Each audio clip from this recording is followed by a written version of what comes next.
You're listening to the Content Sales Podcast, the show all about how to create content to attract, convert, and keep your ideal clients. Welcome to episode 240. I'm Susie Daphnis, and here with me is my co-host, Michelle Falson. Hey, Michelle, how are you? Hey, Susie. I am very well. I'm excited about today's episode. I know I say that every time, but I am these shows. And today, the reason for my excitement is we're talking about something that really is so crucial for small business owners. And these are the common website mistakes that could be costing them clients and sales. And over the years, you and I, we've reviewed a lot of websites, and we've found we're constantly giving very similar feedback about what these mistakes are. Yeah, and it's such an important topic because for many of us, your website is often the first point of contact that potential clients have with your business. And there were several things we found were consistently missing or mistaken on most small business owners' websites, like seeing it again and again and again, which is where this idea for this particular episode came from. And so we want to share this feedback far and wide to as many business owners as possible. So let's dive into the top, and we've brought it down to 8 website mistakes that small business owners make and how to fix them. Let's just get into fixing these mistakes right at this very moment. Right now, Michelle. Right now. And the very first one is really having an unclear value proposition. And so value proposition, that's getting back into all of our old, if any of us ever did any marketing training, you'll know that there's a lot of talk about your value proposition. And this is when you fail to communicate the unique value that your business offers, the unique thing that people are going to get when they work with you or when they engage with you. And if your visitors to your website can't quickly, and the emphasis is on quickly, and easily understand what you do and why it matters to them, they're likely going to just straight out the door. You need to know when somebody arrives on your site, they know exactly what you do and who you are for and what they need to do next right away.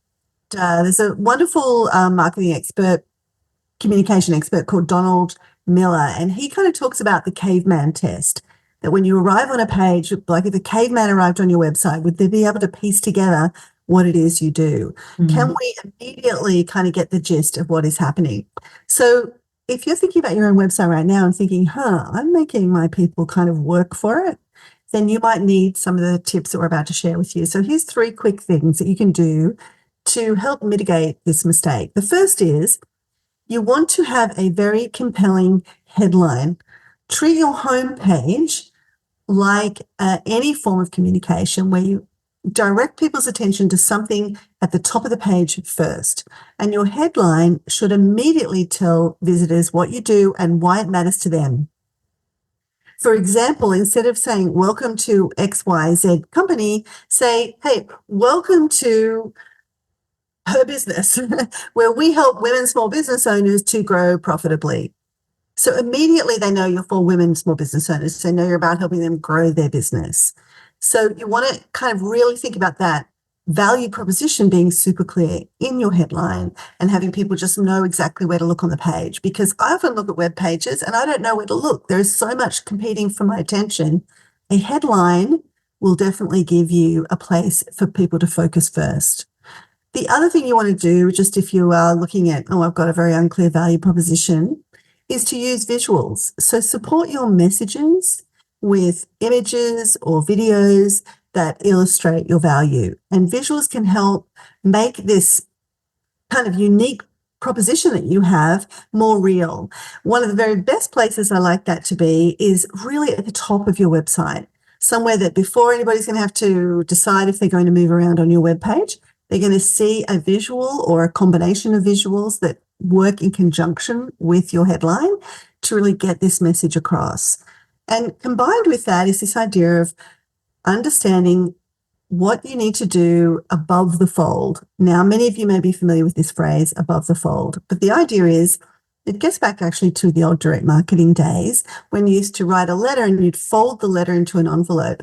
And when people opened the envelope and looked at the letter, you really had to have something compelling in that first fold, of the letter, in the first few lines of your statement, before they would even consider opening the letter up fully. And so if you think about your website right now, there's a portion above the fold.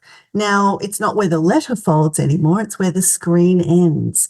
And so what is it that people are seeing above the fold on your website, on your homepage, the page they've landed on, that's going to make them want to keep reading? And so if you can get this kind of trifecta, especially on your homepage where you have a really compelling visual or combination of visuals, a compelling headline, all of that happening above the fold, then you're in really good shape to start to make your value proposition clearer and have people want to read some more of your website. Right. And we've only just covered what's happening like in that very first screen, but this is what most people who come to your website are going to see. And so having that clear value proposition, having that headline, those really compelling visuals, having the key information they need to know to go, oh yeah, I've landed on the right place, is so important. And it can really set the tone for the rest of the visitor's experience on your website. And you want to be as clear as you can in the first few seconds of someone arriving on your site as to what you do and who you are for. Now, Michelle talked about the lizard brain and this idea of the caveman coming to your site. Well, I had an experience over 20 years ago now. I was in New York City attending a workshop with marketer Seth Godin, and he was reviewing websites. And so I raised my hand for him to review our website. Now, this was a website about 4 generations of websites ago. And he looked at the homepage that we had at the time and he said to me, "Where's the banana?" To which I said, "What?" And what he meant was, if I'm thinking across, he's my caveman, he's my, if a monkey was to come to your website, would they find the banana? Would they find the thing that they are looking for? Now, he wasn't being disparaging to our website visitors. He was just saying, like, you want to make it that simple. Oh, website. Oh, there's the banana. That's why I'm here, and moving towards it. And I thought that was quite funny. So you want to make it absolutely clear what it is that you want people to do when they get to your website by having that one clear proposition for them. So we have 8 mistakes here today. Mistake number 2 is still happening right at that beginning part of your website, and that is poor navigation. This is the second mistake, because a complicated or confusing navigation menu can really frustrate your visitors and make it hard for them to find what they came there to look for. So you want to simplify your menu. You don't need 25,000 links coming off of your menu. You want to keep it simple and kind of intuitive. And you don't want to have too many options. You want to stick to the essentials and not nesting too many things under each other as well. You don't want to have a drop-down list that has 20 things. You also don't want to have people having to, and this is the analogy I like to use, say, for instance, you wanted them to see the clients that you've worked with before and find your testimonials. You don't want them to have to go say to them, "Look, just go down the hall, 3rd door on your right, and then 2nd on the left, and that's where you're going to find the testimonials." You don't want to make your menu like that, where it's just so hard to find things. So simplifying your menu is the first thing. The second thing is to really clearly label the items in your navigation. And so you want to avoid being clever here. This is a point to be, people are there, they're only there for a few seconds. You can use your Google Analytics to know just how long they are there. They're not there very long. So you want to make sure that your labels won't confuse people. So this is not the time to be clever. So if it's contact, then put contact. If it's about us, then it's about us. If it's the shop and you go things that you retail, great. If it's your podcast, great. If it's your services, just make it super simple. Being clever at this point won't really serve you. So we have simplifying the menu, having really clear labels. And now I want to add a search function. And ideally, you want that search function to be in that top part of your website, because it's going to help visitors find what they need if it's not right there on the homepage. And this is important for sites with a lot of content. So for our site, for example, right now we have hundreds and hundreds of episodes of across 3 different podcasts. We have blog posts dating back almost 20 years. So it can be really hard for people to find what they're looking for if we don't make the search function really robust. And a number of years ago, we had a custom website. And so we had a custom search function, and it was terrible. So you want to make sure, whatever platform you're using, that you are using one that allows you to have the best possible search function that you can. This is such great advice, Susie. And I know it's a little bit like people might be saying, okay, well, yeah, okay, I've done that. But I would encourage every single person who is listening to just go back and look at your navigation on your website. There could very well be some complexity hiding in there that you want to streamline. I have many times left a website because I find the navigation frustrating. You remember the drop down menu with the like 50,000 drop downs in it was like the thing. And then sometimes they'd have a drop down off the drop down. Yes, it goes down and then it goes to the right and then it goes, it's crazy. Gosh, and then you've got to hold your tongue just right and manage to get your cursor at like just the exact pixel on the page to be able to click on it.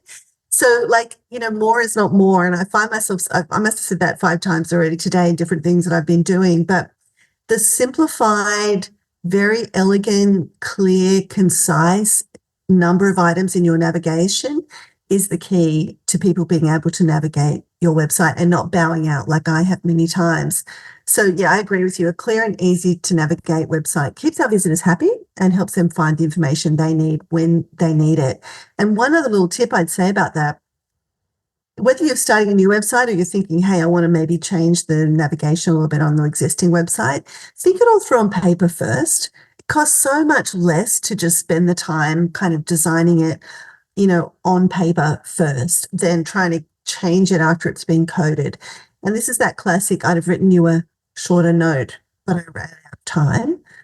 It can take some time to sort of refine and change the categories and really get things into a very neat state, but it is absolutely worth doing. Now, I want to dig into our third mistake, which is slow loading times for a website. Susie, have you ever had that situation where you're you're ready to go, you don't have a lot of time, you click on a link, and really we don't give it a lot of time, do we, before we bail? No, I'm out of there. Bail. Oh, baby. So yeah, you need really fast loading times. And this is something that I think we can overlook. We get so caught up in making it look beautiful and having the right headline and having the right visuals and getting our menu right. But the tech of this really is very important.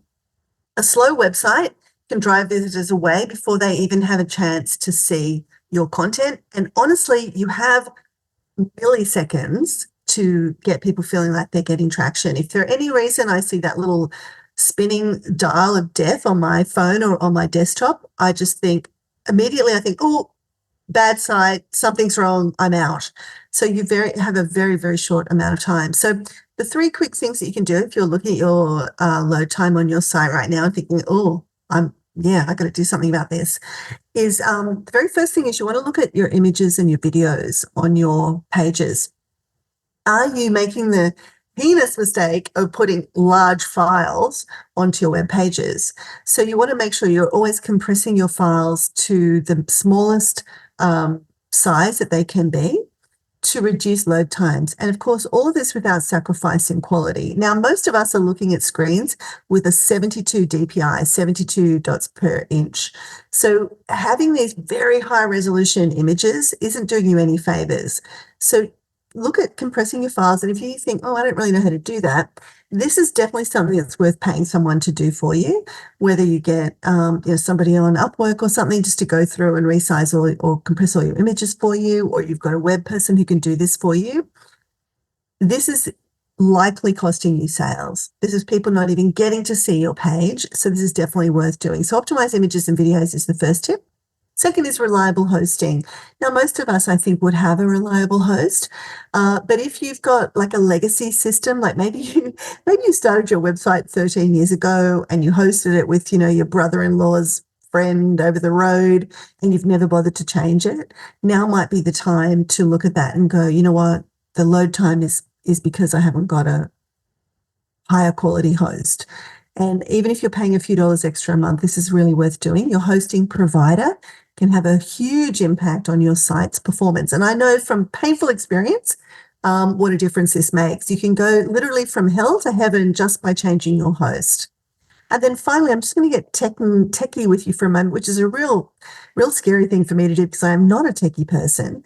But there is these concepts of caching and CDN. So firstly, you want to use caching plugins and also a CDN, a content delivery network, to enhance performance. And it can help with lots of things, including page load speed. And these tools will significantly speed up your site by storing copies of your pages and delivering them to users more quickly. That's what the caching plugins do. And you want to ask your website administrator if you have a content delivery network if you're not sure. And there are some, pretty mainstream CDN providers like Amazon CloudFront, which is a low-cost CDN service that Amazon Website Services provides. Or there's Google Cloud CDN, which is a content delivery network integrated with Google Cloud Platform. And what these do is accelerate the delivery of websites and application and all the cloud storage that you might have for all of the content on your site. So if you're not sure, I don't know what a CDN is, don't worry. Ask your website administrator and they'll be able to help you. Yeah, absolutely. And I know, a lot of us, our experience and expertise is not in technology. If it is, great. You probably understood everything that we just said. Otherwise, just get someone who speaks websites and tech to help you with this. Just give them the outcome. The outcome is faster download time. And give them these areas and then just let them go for it, because speed is so crucial. We have such little patience for anything slow. We want everything done yesterday. And so slow websites are part of that as well. So let's have a look at mistake number 4. And that is something I'm seeing less and less of, but I'm still seeing it. And that is not being mobile friendly. And so more and more people are browsing on mobile devices. They're browsing websites. They're sitting in the queue at the checkout, and they're going to a thing, or they're waiting, for the kids to come out of school, and they're browsing something. So your site needs to be optimized for mobile, especially if you're sending people an email and having them click through to your website or a page. You want to make sure that they are going to be able to look at it, whatever device they are on.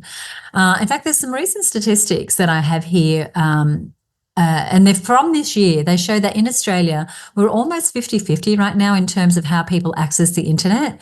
And so it appears that desktop devices are just ahead at 52.2% of users accessing the internet using a desktop computer. But that figure is going to change. And we're seeing an increasing number of people, particularly if you serve a younger market, almost exclusively using mobile to access the internet. Now, these stats are going to be a little different depending on your business. And for instance, with HerBusiness, on some things we have a lot more mobile consumption, but on other things people use their desktop. But they're women running their own business, they're sitting at their laptop.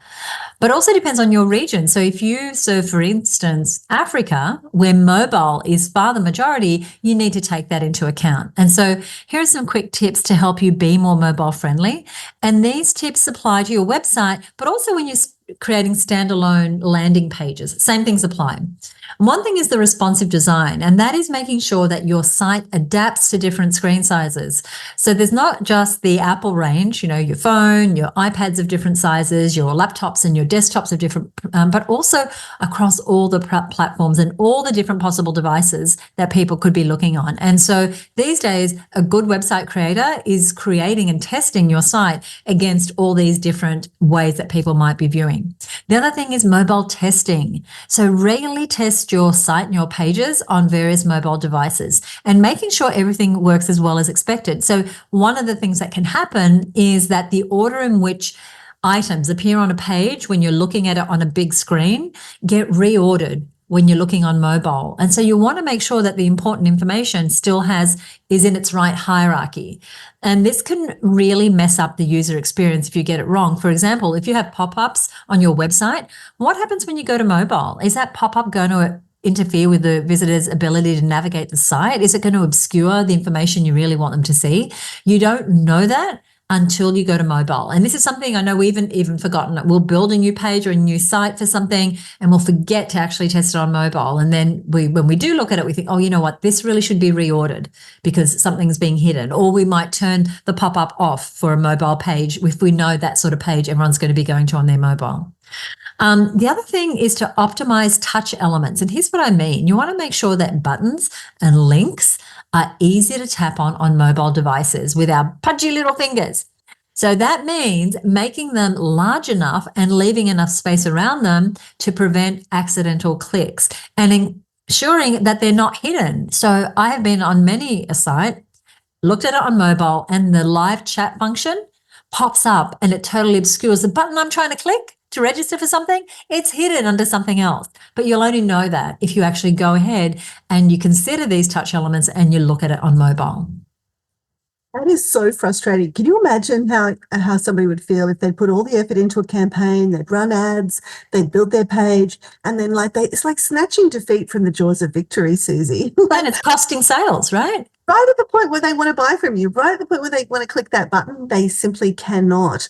I mean, that is just tragic. So yeah, this is a really good tip that you're sharing. And a mobile friendly site makes such a huge difference in keeping visitors engaged. In fact, I'm working with a client right now with a very successful SaaS product, software as a service product. And we're shifting the entire operation to be mobile first. Now, this is a software that has typically been desktop focused, and we are shifting it all to being mobile first. And you might hear this phrase, mobile first. It's this idea of actually designing your site with a mobile in mind first versus, right. the old idea, which is designing, for a desktop and then squishing it down and compromising some way for a mobile. So this mobile first attitude is something I think we want to start looking at, particularly if we have an audience where we know the majority of them are mobile users.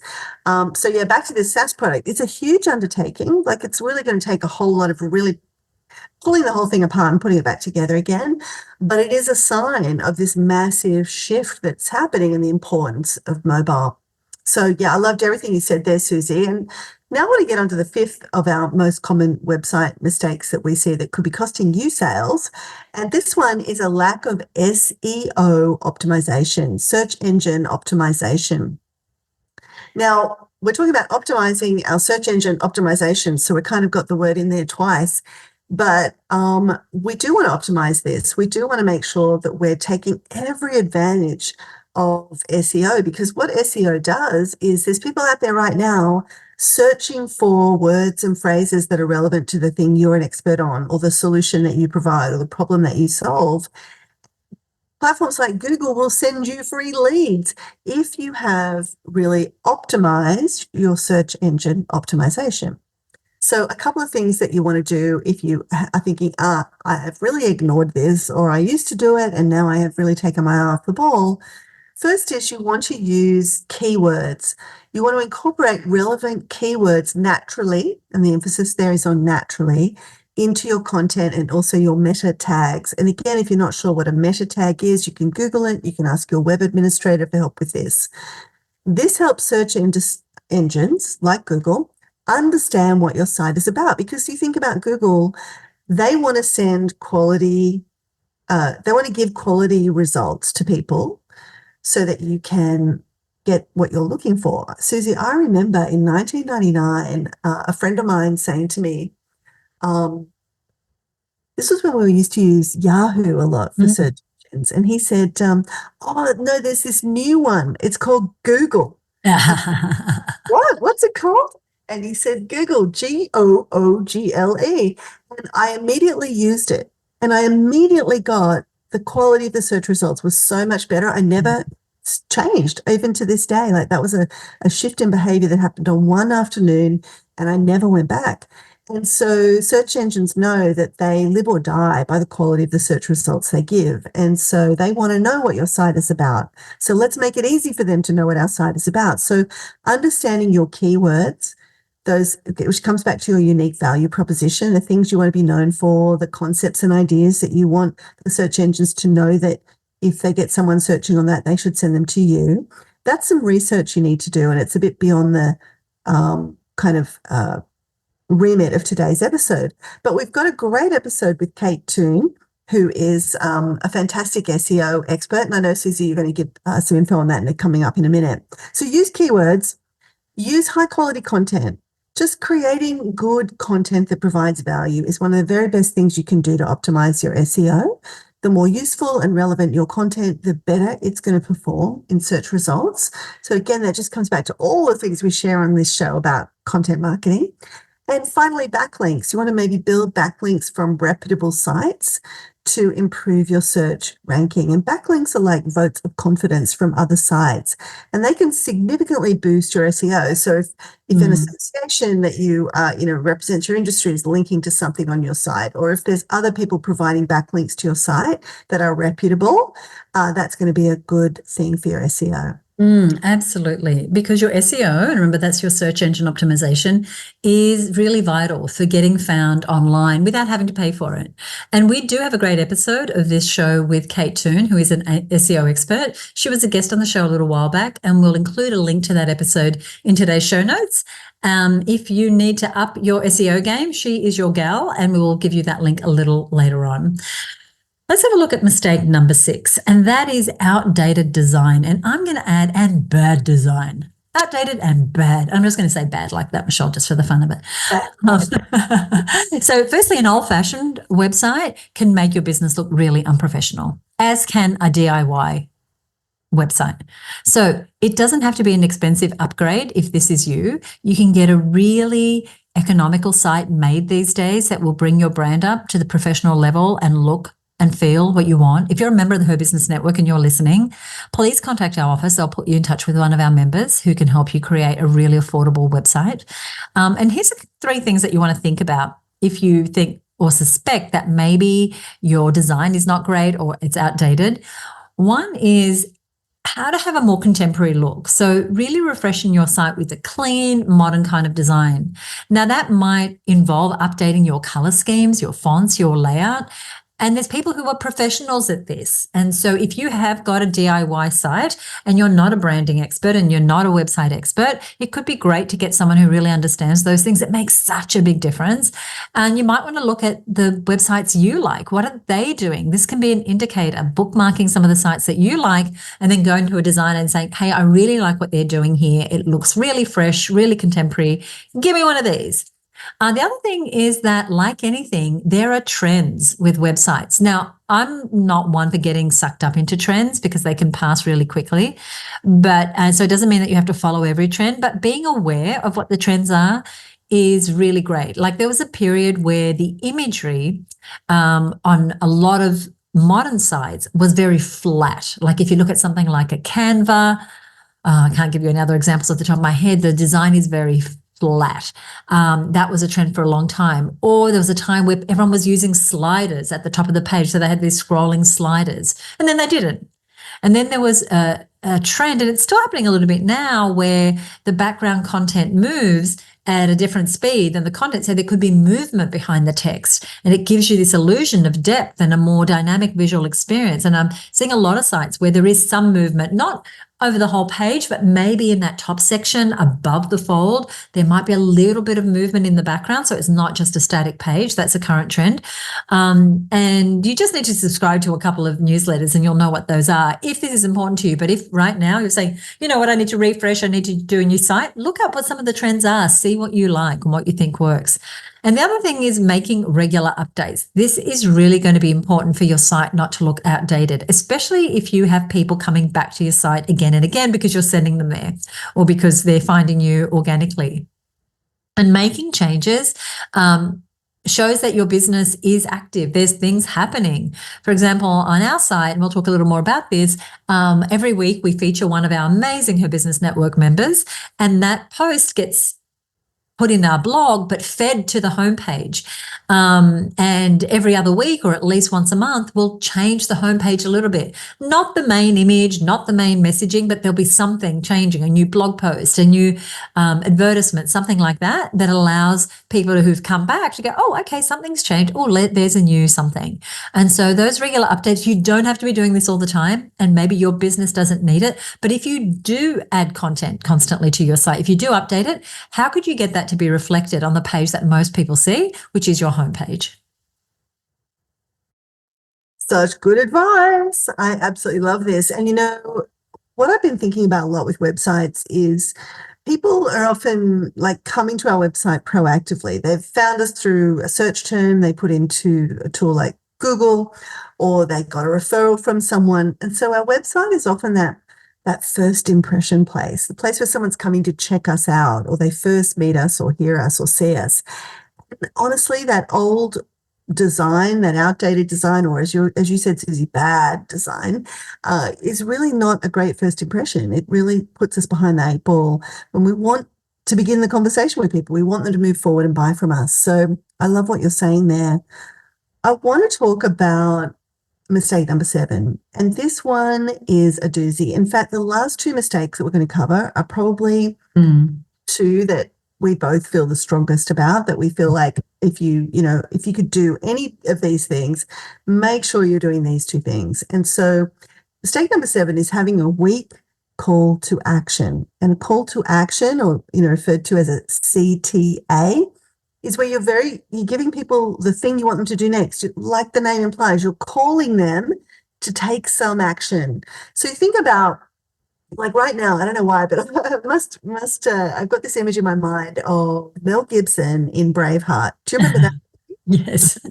I'm seeing him right now in my mind's eye. He's got the blue paint on his face and he's got the warriors all behind him, and he does that speech where he calls them to battle. And he's giving them a really clear motivation, a really clear next step. He's getting them all united around this one next thing that they need to do. Now, we're not calling our people to battle and we don't have to paint our faces blue, but I always love this about the expression call to action. It feels so powerful that you are calling someone to action. You're asking them to do something. And so what we find almost across the board is that the calls to action on websites are either weak, like they're just sort of like very uninspiring, they're missing completely, or there are so many, I don't know what to do on the page. Right. Mm-hmm. And, it's like nothing in any of those scenarios, it's not clear to me what I need to do next. So here, if you're thinking, oh, that could be me, here's a couple of tips for you. The first is you want to be very clear on what the call to action is. So it gets back to what Susie was saying before about where's the banana, and the very first point we led to, which is what is your value proposition? So if you're really a website, like I'm thinking about Chantel Gilbert right now, who's one of our masterminders, she has a business where she helps people install solar. So you want, when you go there, to the thing she wants them to do is to request a quote. So you want to have that call to action super, super clear for people on the page. So you want to be very clear about what your call to action is. What is the banana that you want people to do to get? And then you want to use some really action-oriented language. And I think about this like, think about all of the shortest, most compelling doing words that you can think of, and try and include those into your call to action. So this includes words like get. That is one of my favorite call to action words, get. We all love to get things. So, get your free quote, get started now, get instant access, get access to, our membership now. So getting is great. Download is another one. If you've got something you want them to download right now, if you're giving away a free gift as your main call to action on your website. Claim is another one. Go is another one. Think about these kinds of phrases. So use verbs that prompt immediate action. The second thing is strategic placement. Place those calls to action where they are easily noticeable. Please do not bury the banana. So you want to put it on your homepage. You want to have it above the fold. You want to have it in a box in the middle of your blog post if you're on a blog page. You want to have it clear wherever it is in your website that you want people to be taking notice of this. Now, I said before, you want to have a really clear indication of, what the banana is. I know for many of us, our website is doing a few jobs for us. So we might say, oh, hang on a minute, I've got more than one call to action. That is very common. Think about what is the primary call to action and give that primacy on the page. And that may vary from page to page. If you're on a page like Chantel, where you're learning about solar energy, then, booking the solar consult may be the thing that you want to do. But she also helps people with electrical or with their charging their electric vehicles. So on different pages on her website, she's going to have a CTA, a call to action that's the primary call to action. But if on your homepage, you might have 3 things you want them to do. Let's say you've got 3 main services you offer and you're wanting to funnel people from your homepage into the relevant sections, you can do that as well. And I'm thinking specifically of Yvonne Shepherd from Women's Fitness Adventures. She's a Her Business member. She's also a member of our Mastermind. Now, there's a few things you can do when you join Yvonne. Now, the primary thing she wants them to do is to become a member. So that's what's above the fold, the very first call to action that you see. But just below the fold, she has 3 very clear boxes, and they have a nice visual so that, remember, visuals really help us to understand the unique value proposition. And those 3 separate calls to action. Now, the first one is become a member now. Become a member now. The next one is see courses. So she offers a bunch of online courses as well. And the third one is find your adventure. Become, see, find. Membership, courses, adventures. Now, the adventure one is Yvonne runs these fantastic adventures all around Australia, New Zealand, and then brilliant ones all overseas. She's just come back from a beautiful adventure in Greece, or was it Italy? I can't get by with it. She's always going to. She's just been in Greece, but she's got a crew also happening in Cinque Terre at the moment. So it's all happening in Europe. I'm confused because I'm seeing her in both places. So if I come to her site and a friend has told me you've got to go to Cinque Terre, then I'm going to probably click on the hiking adventures, find your adventure call to action. But if I've come there because I want to find out about a course, I can click on courses. And of course, I might be curious about membership. So I click on that. So you can have these extra calls to action. You just got to think about where they fit in the priority and the design of the page. And you want to make sure that your calls to action stand out with distinct colors and sizes, and they should be easy to spot and easy to click on. So you want to do what we call visual contrast. I like it. And Susie, this is something I wish we had $1 for every time we've given this feedback. But for me, the button, the call to action button that I click on your webpage should be the only time I see that color on your webpage. So like if you've got a blue and green logo, your website designer is going to want to make it look really pretty and make all the buttons blue, for example, to tie in with your logo. Designers, web designers, you may hate me for this, but I would say if you have a blue and green logo, then your call to action button is orange or some other contrast color. And the only time I see orange on the site is when you're asking me to click on that button to become a member, to see the courses, to find my adventure. I love that. Sorry, go ahead. Yeah, no, did you have something you want to add about that? No, I love that because it's we want it to be pretty, we want it to look modern, we want it to look contemporary and all those things, but the primary purpose of having a website is for people to do business with you. And so one of the things, and again, I've worked with so many designers, is that, you need to lead with this. It's like, yes, that's our color scheme, but we're really wanting this button to pop. What's a contrasting color that's going to be an activating color that is for our buttons? And this is an easy scan you can go ahead and do on your website now. You never want 20,000 different colors, of course, happening, and there's some blue buttons and red buttons and green buttons and nobody knows what's going on. You want to try and keep it consistent because they're all call to action. Yeah, and this is all about the mistakes that are costing you sales, and this one absolutely has a direct bearing on conversions. Now, we've got some more tips on good practices for pages and optimizing for conversion. Episode 206, we've got a episode dedicated to the 16 essential elements of a successful sales page. Now, you can map a lot of what we're talking about that's specifically for sales pages to your website in general. And also in one of our most popular episodes, going way back to episode 23, How to Craft an Offer That Sells, we talk a lot about the anatomy of a call to action. And so these are kind of foundational ideas, and we'll give you a link to these episodes in our show notes. Thank you. There's a few things that you mentioned here that we're doing over on our Her Business website, and people may want to go over to herbusiness.com and have a look. But our primary goal is for people to join the Her Business Network. That is the main way that people come into our world. And from there, they go on to do our mastermind and our retreats and our courses and all those things. So right at the top of the page, we have a headline. It says, "Welcome to Her Business, helping women grow profitable, sustainable businesses," and a button there in a contrasting color to join the network. And that sends them off to another page. We also give them different ways to know, like, and trust us with further links. So the way that our homepage works at the moment, and this may change, is it looks more like a news site. And so we've got our blog showing, we've got our featured members, and then when you go a little further down, it's got some other things. But in this section, we talked earlier about regular updates.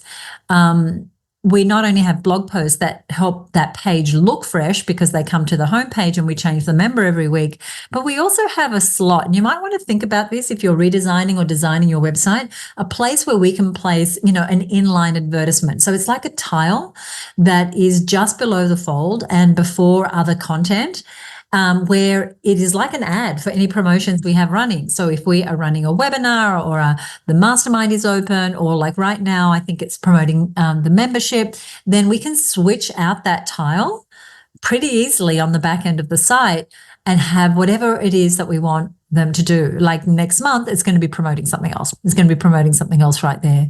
So it is a great idea to have a space on your site for these promos and changing them out throughout the year, because effective calls to action can really drive engagement and conversion. And it's one of the big things that we see missing from most websites. You do want to remember that most of your visitors, have a look at your statistics, I could be wrong as it relates to your site, are coming there for the first time. And so you want to make that homepage experience as optimized as it can be using everything we've said up until now.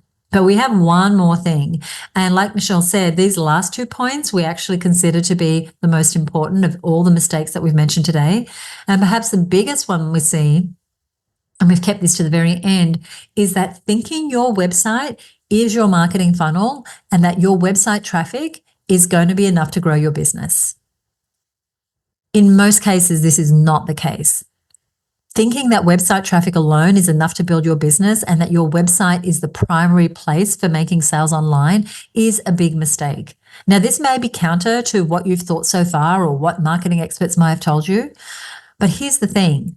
Unless you're an e-commerce service provider with a website that is purely optimized to sell your products, your website is probably not the most ideal place for you to make sales. So let me back up a bit because I can hear people's brains exploding. Traffic alone is really going to convert into sales without a strategic approach. And most small business owners do not have enough traffic coming to their site. So Michelle and I are big advocates of this. And that is, in addition to your website, having dedicated landing pages. And what does that mean? That means creating specific landing pages for your different offers, for the things that you sell. And these pages should be focused on a single goal and free of distractions. So it's not like your website where you have navigation and pull down lists and sliders and all things. A landing page is actually free of distractions. And a distraction is anything not related to the thing that you want the client to do. So even though we have a website, we have standalone pages for our most important offers. For example, our Marketing Success Mastermind is on its own landing page. Our HerBusiness Network is on its own landing page. Our retreat is on its own landing page, because we don't want people getting mixed up in the busyness of, oh, there's another blog post. Oh, who's that member? Oh, there's this event coming up. We want them specifically focused on the offer that we're making. So that's dedicated landing pages. The second thing is a clear funnel. So you want to ensure that your website guides visitors into your sales funnel. So if you imagine a funnel like that you might use to decanter oil or wine, your site should lead visitors towards a specific location. And that is taking specific actions, whether that is signing up for a newsletter, downloading a lead magnet, making a purchase or an appointment, or getting on a call with you, or coming into your clinic or booking an appointment, as I said. You definitely want to use effective calls to action to move visitors from your website into your funnel quickly.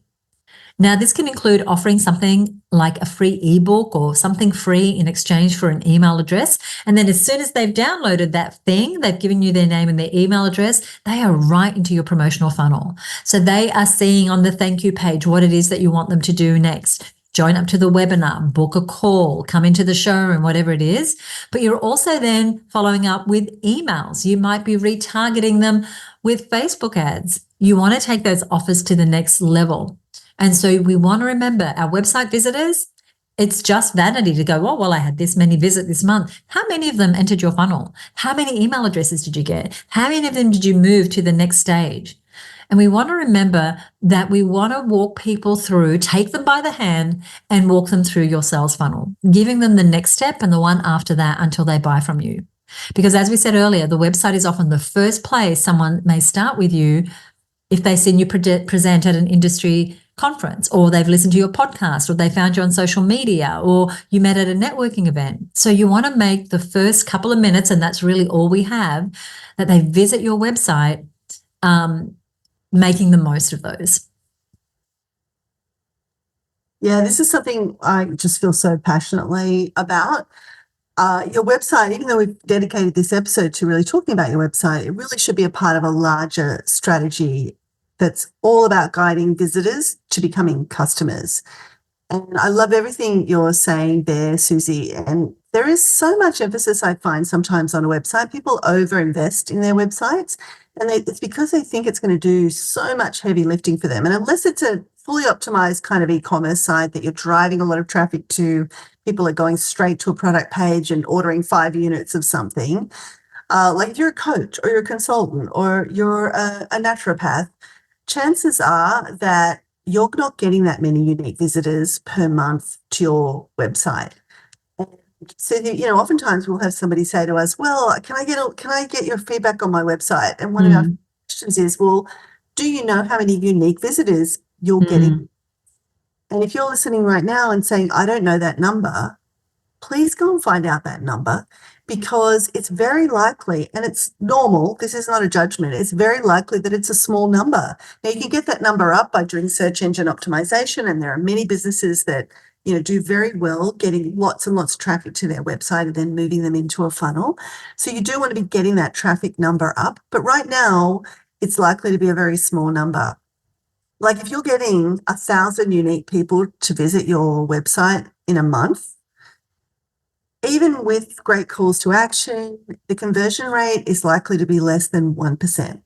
So that's 10 sales in a month. If you can get 1,000 unique visitors coming in with all the right intention, because a lot of them are coming in with, they thought they were searching on something on Google and this wasn't what they were looking for or whatever. That's being generous. It could be that you get 1 or 2 sales just from the organic content that's finding your website. So you really want to up-level the number of people finding your website, but you very quickly, like Susie said, want to have a way to move those people into a funnel, into something else. So if you've got a free guide on your website, that's great. People are opting in, they're giving you their email address, but what can you do right now to put them into a sequence of events that gets them to buy from you? What can you do to put them into a funnel? And absolutely, if you are paying for traffic, if you are doing some sort of joint promotion with someone and they're going to send you a flood of leads, please don't send them to your website. You want to do what Susie said and send them to a landing page. If you're doing Facebook ads or other paid ads, do not drive to your website. There's too many distractions there. Send them to a dedicated landing page where all they can do is opt in for your guide or say yes and I want to be part of the challenge or whatever it is you're advertising. Have that process designed from the get-go to move that person as quickly as possible to a sale. So important. And we did save that one to last because we do feel it is the most important, is really having intention around what the purpose of having a website is in the first place. Now, we've mentioned a few resources like other podcast episodes that are good to listen to if you want to go deeper into today's topic, and links to some other resources. I'm going to give you that special link in just a moment. But first, I want to say thank you so much for listening today. We love to share these tips with business owners. So if you enjoyed today's episode, would you do us a favor and head on over to Apple Podcasts and leave a rating or review? You can also review us over on Spotify. So if that's where you're listening, do it right there. We have over 100 5-star reviews, for which we are so grateful, and we would love yours as well. One of our regular listeners is Stacey Morgan from Raw Success. She did an Instagram reel. I'm seeing this more and more, Michelle, that the way that people are shouting out to us is on Instagram. So she had a picture of herself and she's at her kitchen counter and she said, looking for something to listen to while you tackle loads of laundry this afternoon. This was on a Sunday. And she said, I love Content Sales with Susie Daphnis, Michelle Falzon. And she went on to name another couple, including her very own podcast. Have a great day, she said. And so thank you for that, Stacey. Thank you for being a loyal listener. Yeah, thank you, Stacey. She is such a loyal and long-time listener and doing really great work in the world. So we will definitely give you a shout out in the show notes. We appreciate your comments and continued support. Yeah, and if you leave us a rating or review, we will give you a shout out too. So if I needed to bribe you, incentivize you, that is it. So anything we mentioned today on the show can be found in today's show notes, which you will find over at herbusiness.com/website mistakes. That's herbusiness.com/website mistakes. That's today's episode. We have an incredible episode coming up. Michelle, do you want to give us a little teaser? I'd love to give us a teaser. This one is actually, such a good companion to today's episode, actually. We're going to be looking at the power of plain language with Susan Bell. And Susan is a member of our Mastermind. She's an incredible market researcher with decades of experience. And she's going to be talking to us about this idea of plain language, how we can get past all the jargon, how we can stop confusing our readers, our audience, and how we can get more people actually finding what they need when they need it, which is what we're talking about today, and taking action with us so that we don't lose them, so we don't confuse them. And this is going to be a great kind of companion, I think, to today's episode as you start up-leveling your website if you choose to. But it applies to so many things, and we're talking about that in the show, from your emails to your the way you're messaging on your webinars to the way you're talking about on your ads. It affects so many things. Yeah, so good. That's coming up 2 weeks from now. So be sure to subscribe to the show. That was 8 website mistakes that cost you sales. Tell us your thoughts. Tell us what you implement. You can find us at Content Cell Podcast on Facebook, or you can tag us at @HerBusiness on Instagram. We can't wait to hear how you put today's episode into work in your business. Michelle, anything you want to say before we wrap up? I just think that websites can be a great kind of benefit for our business, but they can also be a huge time suck. So get in, take these tips, use them to up-level your website, and then get out there and drive some traffic to some funnels. Very well said. Thank you so much for listening. We love doing this show for you. We'll see you next time here on the Content Cells podcast. Bye for now.